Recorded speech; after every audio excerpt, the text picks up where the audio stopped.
Mindhunter, o primeiro caçador de serial killers americano, de John Douglas e Mark Olosky.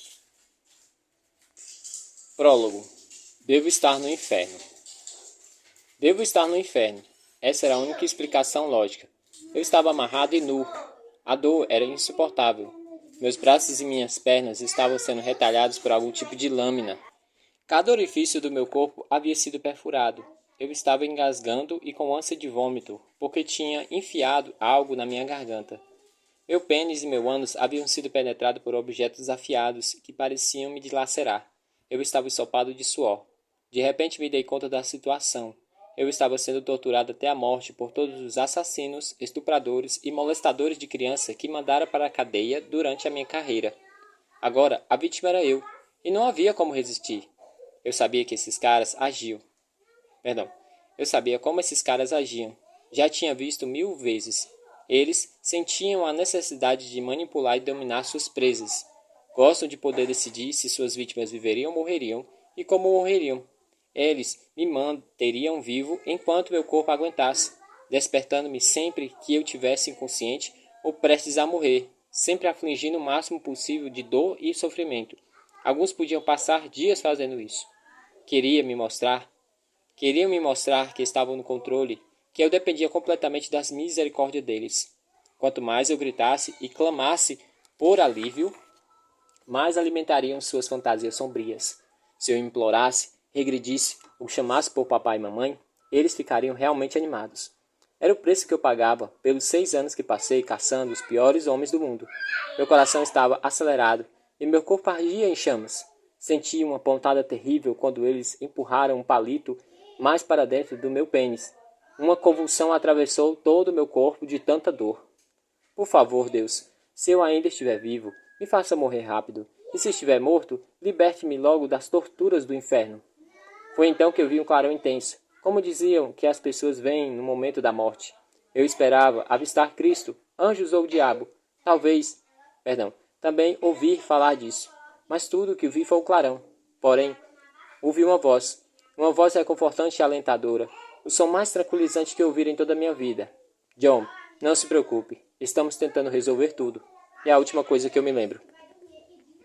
John, você consegue me ouvir? Não se preocupe. Fique tranquilo. Você está no hospital. Está muito ferido, mas estamos tentando fazer com que você sinta melhor. Foi o que a enfermeira disse, na verdade. Ela não tinha a menor ideia se eu conseguia ouvi-la, mas continuou a repetir isso, suavemente sem parar. Embora ainda não soubesse, eu estava na unidade de terapia intensiva do Swind's Hospital, em Seattle, Estados Unidos, em coma, respirando por aparelhos. Meu braço e pernas tinham sido atados. Tubos, mangueiras e sondas intravenosas penetravam o meu corpo.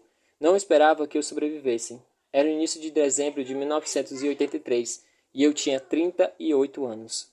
A história começa 3 semanas antes, do outro lado do país. Eu estava em Nova York, dando uma palestra sobre análise de perfis criminosos para o público de cerca de 350 funcionários do Departamento de Polícia de Nova York, a Brigada de Trânsito e o Departamento de Polícia Nassau e Suffolk County, em Long Island. Já havia feito esse mesmo discurso centenas de vezes e conseguia falar quase tudo num piloto automático. Foi então que minha mente começou a vagar. Eu sabia que continuava falando, mas estava suando frio e pensando: como é que eu vou dar conta de todos esses casos? Eu estava concluindo o caso do infanticídio de Atlanta, ligado a Wayne Williams, e os assassinatos de motivação racial do caso conhecido como Calibre 22, em Buffalo. Tinha sido convidado para participar do caso do Matador da Trilha, em São Francisco. Estava trabalhando como consultor em Scotland Yard, na investigação do estripador de Yorkshire, na Inglaterra. Ia e voltava do Alasca, cuidando do caso do Robert Hansen, um padeiro de Anchorage, que contratava prostitutas, as levava de avião até o meio da mata e iniciavam caçadas até abatê-las. Estava lidando com um incendiário que atacava sinagogas em Hartford, Connecticut, e precisava viajar para Seattle na semana seguinte a fim de aconselhar a força-tarefa do Rio Green no que já estava se configurando como um dos maiores casos de assassinato em série das histórias dos Estados Unidos. O matador, cujas presas preferenciais eram prostitutas e transeuntes que passavam pelas estradas entre Seattle e Tacoma. Durante os últimos 6 meses, eu vinha desenvolvendo uma nova abordagem para análise de crimes e era o único da unidade de ciências comportamentais que investigava casos em tempo integral. Todos os outros membros da unidade agiam como instrutores. Eu estava trabalhando em 150 casos abertos, sem qualquer ajuda, e passava 125 dias por ano na estrada, longe do meu escritório, na academia do FBI, em Quantico, Virgínia. Eu sofria muita pressão dos policiais locais, que também eram terrivelmente pressionados para concluir investigações, tanto pelas comunidades quanto pelas famílias das vítimas, pelas quais sempre nutri enorme empatia. Eu tentava estabelecer prioridades dentro da minha carga de trabalho, mas novos pedidos apareciam todos os dias. Meus colegas em Quântico diziam que eu parecia um Michê, simplesmente não sabia dizer não aos clientes. Em Nova York, eu prosseguia com meu discurso sobre personalidades criminosas, mas na minha mente vagava outra vez para Seattle. Eu sabia que nem todos da força-tarefa estavam felizes com a minha participação no caso, o que já era esperado. Sabia que seria obrigado a convencê-los. Era o que aconteceu com todo grande caso para o qual eu era chamado a fim de implementar um novo serviço que a maioria dos policiais e muitos agentes do FBI consideravam quase bruxaria. Precisava ser convincente, sem parecer confiante ou arrogante demais. Teria de deixar claro que acreditava no trabalho minucioso e profissional realizado por eles, enquanto convencia os mais céticos de que o FBI poderia oferecer alguma ajuda. Mas possivelmente a pior parte era que, ao contrário dos agentes tradicionais do FBI, que lidavam apenas com fatos sem hora, meu trabalho exigia que eu lidasse com opiniões. Eu tinha plena consciência de que, caso me enganasse, poderia tirar do eixo toda uma investigação e causar mais mortes. Outra consequência igualmente grave é que isso seria um perigo no caixão do novo programa de estudos de perfis criminosos e análises de crimes, o qual eu estava me esforçando bastante para emplacar. Além disso, havia o desgaste de viajar. Eu tinha ido ao Alasca diversas vezes, atravessando 4 fusos horários, pegando um voo de conexão até Horizonte perto do mar e aterrissando no meio do breu. E quando finalmente chegava lá e me reunia com a polícia local, já estava quase na hora de pegar outro voo para Seattle. A crise de ansiedade flutuante deve ter durado cerca de 1 minuto. Comecei a respirar para mim mesmo. Comecei a repetir para mim mesmo: Ei, Douglas, acalme-se, controle-se. E consegui me acalmar. Acho que ninguém naquele salão se deu conta de que algo estava errado. Mas não pude deixar de lado a sensação de que alguma coisa terrível estava prestes a acontecer. Por não conseguir me livrar dessas premonições, quando voltei para Quântico, visitei o Departamento de Recursos Humanos e contratei um seguro adicional de vida e um seguro de renda protegido, caso eu ficasse incapacitado. Não sei bem por que fiz isso, exceto pela sensação de pavor tênue, mas poderosa, que me incomodava. Eu estava fisicamente acabado, estava me exercitando demais e provavelmente bebendo mais do que eu deveria para conseguir lidar com o estresse. Não conseguia dormir direito, e mesmo quando dormia, muitas vezes era acordado por alguém ligando, querendo imediatamente a minha ajuda. Quando voltava ao sono, tentava me forçar a sonhar com o caso, esperando que isso me levantasse algum insight sobre isso. Pensando nisso, retrospectivamente, é fácil perceber para onde essa situação me levaria, mas à época não parecia haver nada que eu pudesse fazer a respeito. Antes de seguir para o aeroporto, algo me fez passar na escola primária onde minha esposa, Pam, ensinava crianças com dificuldade de aprendizagem a ler, para contar que havia contratado o seguro adicional. Por que você está falando isso? Perguntou ela, muito preocupada. Eu sentia uma dor terrível no lado direito da cabeça, e ela disse que meus olhos estavam vermelhos e com aparência estranha. Só queria que soubesse de todo antes da minha viagem, respondi. À época, tínhamos 2 filhas pequenas. Érica tinha 8 e Lauren 3. Para a viagem a Seattle, eu havia convidado 2 novos agentes especiais, Blaine McLean e Ron Walker. Vai ter alguns erros de pronúncia no inglês, tá bom, pessoal? Porque iriam incluí-los no caso. Chegamos à cidade aquela noite e nos hospedamos em Hilton, no centro. Ao desfazer a mala, encontrei apenas um pé de sapato preto. Ou eu tinha me esquecido de colocar o outro na mala, ou perdera de alguma maneira no caminho.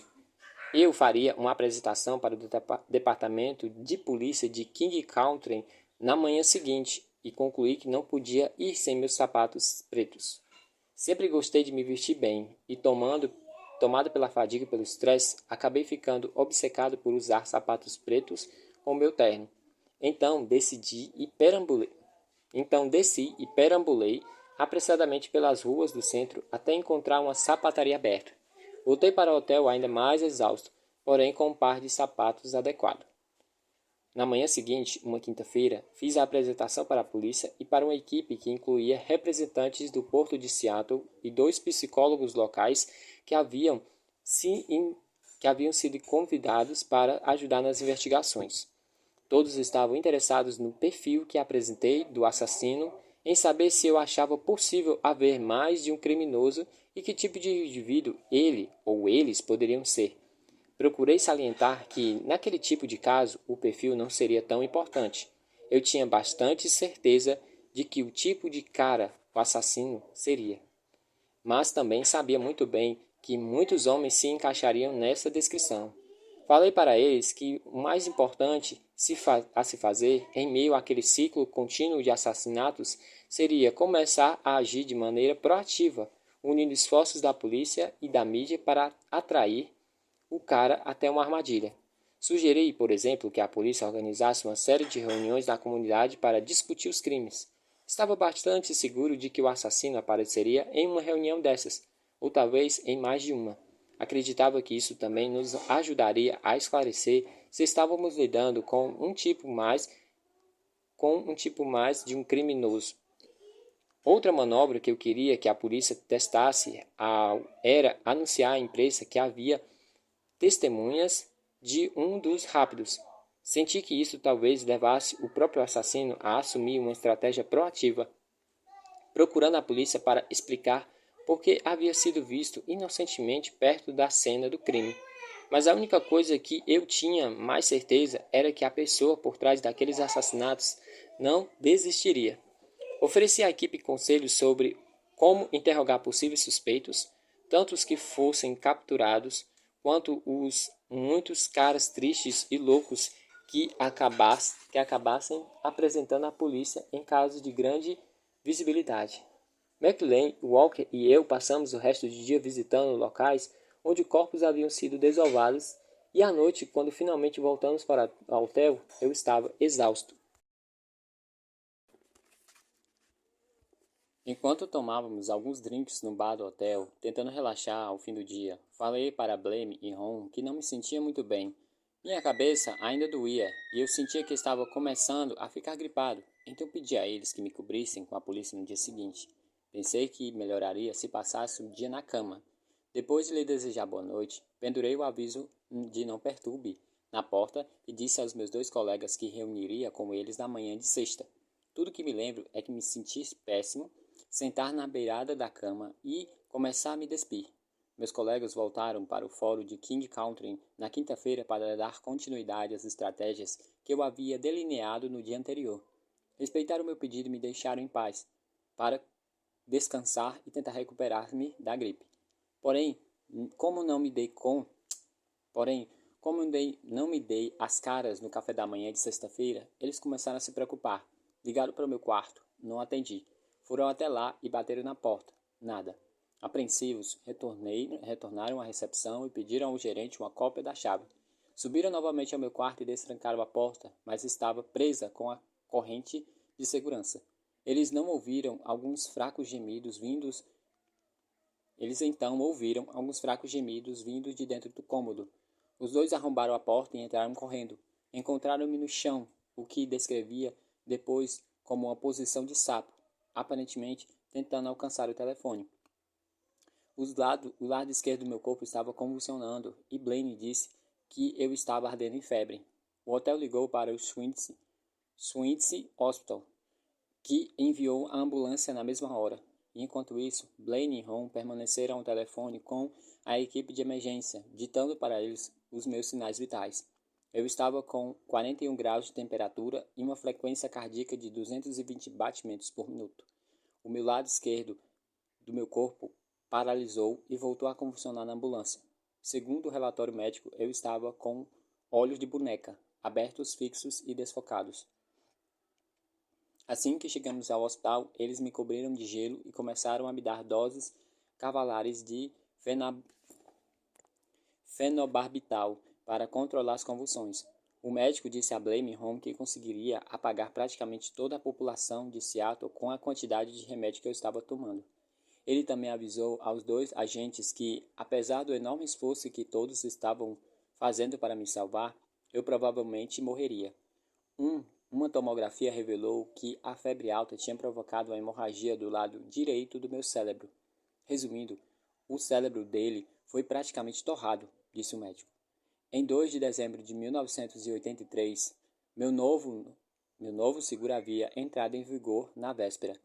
O diretor da minha unidade, Roger Dupuy, foi até a escola onde Pam trabalhava para dar a notícia pessoalmente. Em seguida, ela e meu pai, Jack, pegaram um avião para Seattle a fim de ficar comigo, deixando as meninas com a minha mãe, Dolores. Dois agentes do escritório regional de Seattle, Rick Matthews e John Binner, foram buscá-los no aeroporto e os levaram direto para o hospital. Foi só então que descobriram o quão grave era a situação. Os médicos tentaram preparar Pam para a minha morte e disseram que, mesmo se eu sobrevivesse, provavelmente ficaria cego ou em um estado vegetativo. Pam, que é católica, chamou o padre para realizar a santa unção, mas quando ele descobriu que eu era presbiteriano, recusou-se a oferecer o sacramento. Blaine e Ron o mandaram embora e arrumaram outro que não tinha tais ressalvas, e pediram a ele que rezasse em mim. Continuei em coma, entre a vida e a morte, por toda a semana.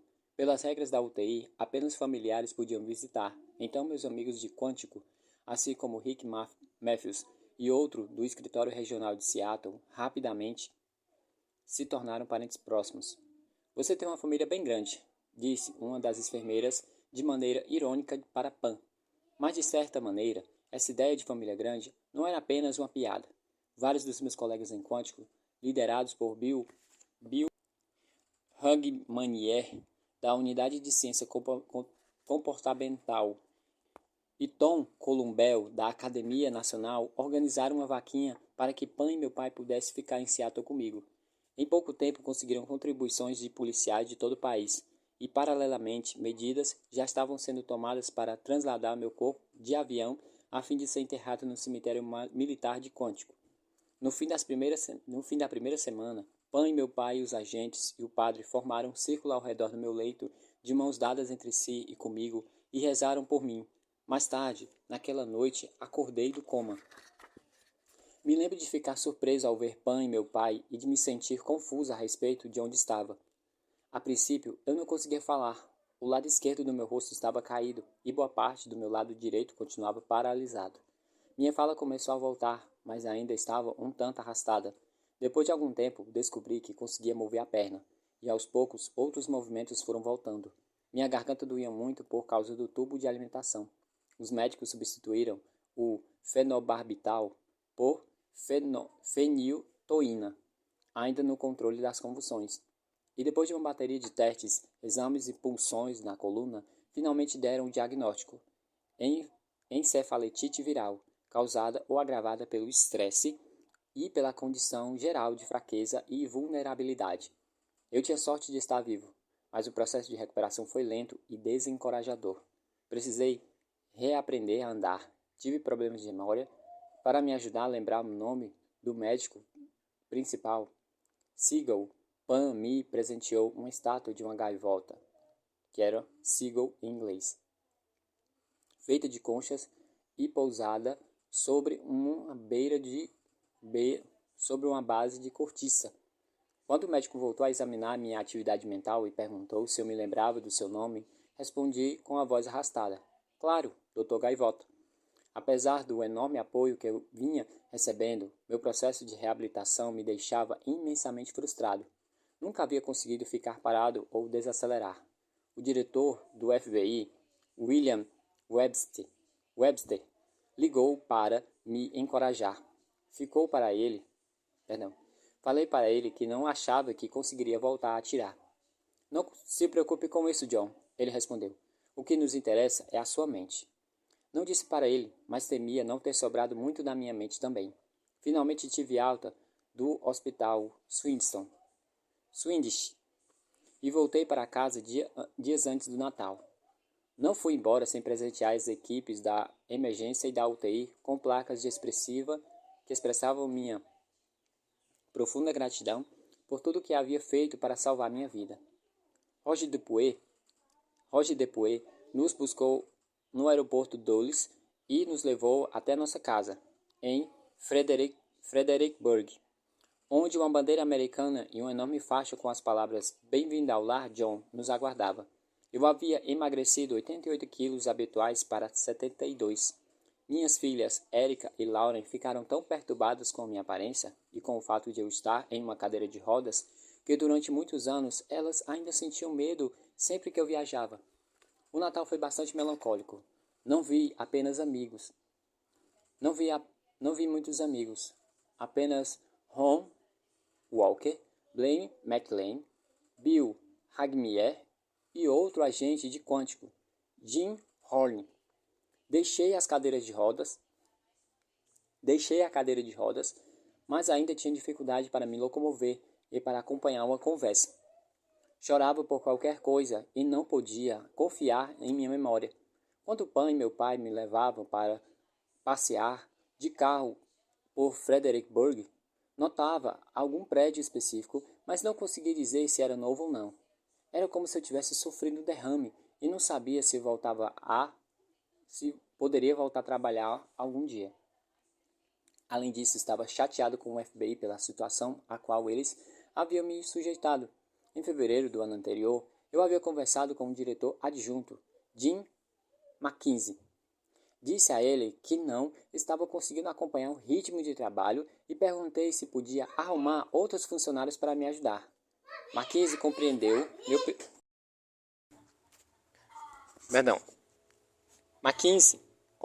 meu pedido e foi realista.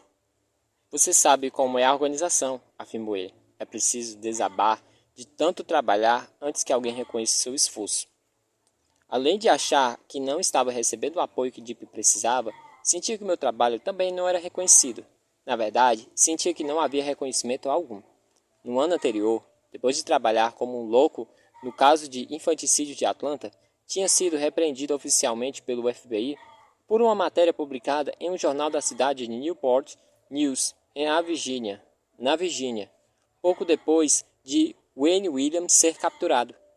O repórter me perguntou o que eu achava de Williams enquanto suspeito, e respondi que ele me parecia ser uma pessoa certa e que, caso isso se concretizasse, provavelmente seria considerado culpado por, pelo menos, boa parte dos seus crimes.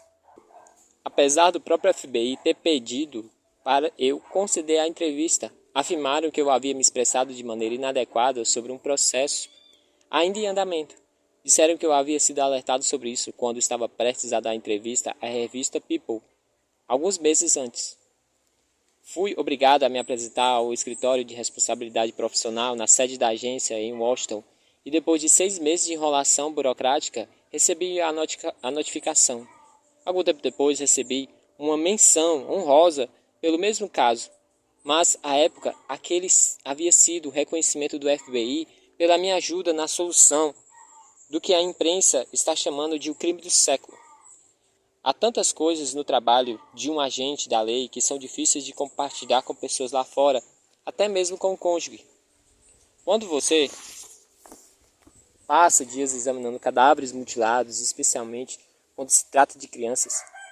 Esse não é o tipo de coisa que quer levar para casa. É impossível, na, é impossível na mesa de jantar, abrir a boca para falar algo como: hoje peguei um caso de um fascinante de abuso sexual. Deixe-me contar um pouco sobre ele. É por isso que, muitas vezes, vemos policiais atraídos por enfermeiras e vice-versa. São pessoas que, em algum nível, conseguem se relacionar com o trabalho do outro. Quase sempre que eu visitava um parque ou uma floresta com as minhas filhas, por exemplo, eu via coisa e pensava: parece um local onde encontrarei aquela criança de 8 anos.